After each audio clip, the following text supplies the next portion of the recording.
أعوذ بالله من الشيطان اللعين الرجيم. توكلت على الله رب العالمين، وصلى الله على خير خلقه محمد وآله أجمعين. بسم الله الرحمن الرحيم. آليت على نفسي هذه المرة أن يكون التسجيل صوتيا لا فيديويا لتكون الرسالة أبلغ. قال تعالى: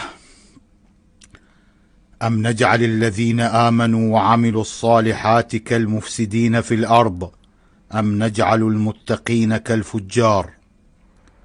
لست ممن ينكر فضل المحبين والمطيعين والمخلصين، فأنا لا زلت لهم محبا ومخلصا وخادما، فهذا ما أدبنا عليه من قبل آباؤنا وأجدادنا قدس الله أسرارهم، إلا أنني أخاف عليهم يوما عبوسا قمطريرا، إلا أنني أخاف عليكم يوما عبوسا قمطريرا،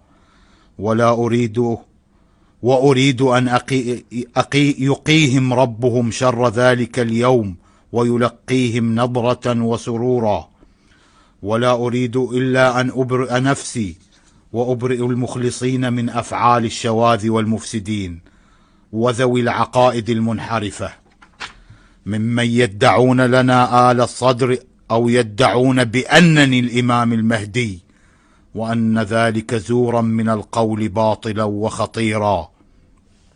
فما أنا إلا مقتدى بن محمد صادق ابن محمد مهدي بن إسماعيل الصدر، وما أنا إلا خادم لشسع نعلي الإمام المهدي عجل الله تعالى فرجه الشريف، ولا أدعي ذلك، وما كان لي أن أدعي ذلك أو يدعي لي ذلك أي أحد على الإطلاق.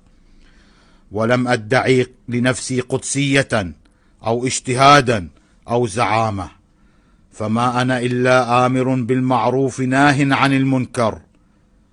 ولذا فإن أفضل عقوبة لمثل هؤلاء الشرذمة المنافقين وممن يدعمهم من الفاسدين والميليشيات الوقحة وأشباههم هو حرمان الجميع من إقامة مراسيم العزاء في ذكرى استشهاد السيد الوالد تقدست نفسه الطاهرة لهذا العام، ليكون من آل الصدر عموما ومني خصوصا ومن المخلصين لنا آل الصدر إعلانا للبراءة منهم ومن وجودهم بيننا ومن ادعاءاتهم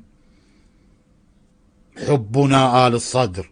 فلذا إنني وكأمين عامل للمرقد الشريف أوقف جميع مراسيم العزاء في النجف الأشرف وإلغاء الزيارة وغلق مرقد السيد الشهيد لمدة 5 أيام، فلا يحضر أحد منكم إلى النجف الأشرف والزيارة. فأطيعوا واسمعوا، وأوصي ألا يدخل المنحرفين عقائديا قبري بعد موتي، فهم أعداؤنا آل الصدر جميعا.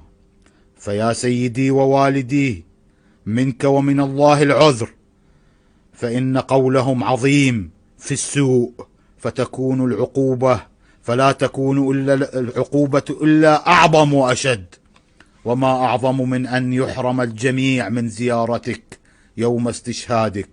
فسلام عليك وعلى ولديك وعلى المستشهدين بعدك من المقاومين ومحبي الإصلاح، ورحمة الله وبركاته.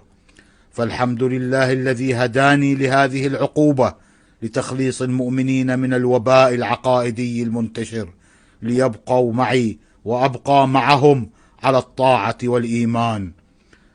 والحمد لله رب العالمين. بنور المهدي أهتدي، مقتدى الصدر.